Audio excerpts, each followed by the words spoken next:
Тази точка буди в мен така смесени чувства. От една страна са поставени хората, които искат да има нормална инфраструктура. От друга страна трябва да спазваме правилата, по които се случва тази инфраструктура. Разбира се, днес аз ще застана на страната на хората и ще подкрепя точката. Но искам район Западен и община Пловдив също да застане на страната на хората и да започва да подрежда нещата в правилния ред.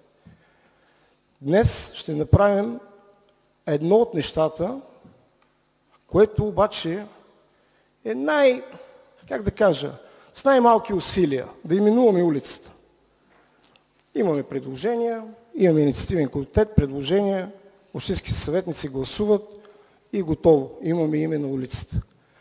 Следващите обаче процедури са много тежки, изискващи административен капацитет, време.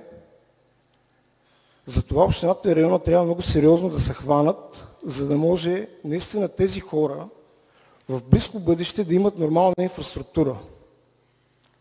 Аз прочетах в една статия, един ежедневник, край на мъките на хората. Колеги, трябва ясно да кажем, че ще трябва така сериозна работа, докато се стигне до нормалната инфраструктура. Говорим за асфалт, тротуари, осветления. Затова наистина районният кмет и общината трябва много сериозно да стъпат там. Районният кмет каза, че това нещо е важно и приоритетно, но лично мен не може да ме убедите, защото трябваше още миналата година да заложите едни 50 хиляди лева за проектиране или поне най-малко да направите обществената поръчка. Общината трябваше още миналата година да започне някакъв вид отчуждения там.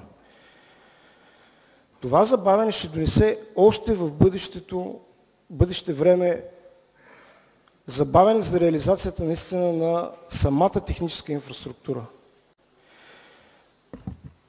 Ще подкрепя точката.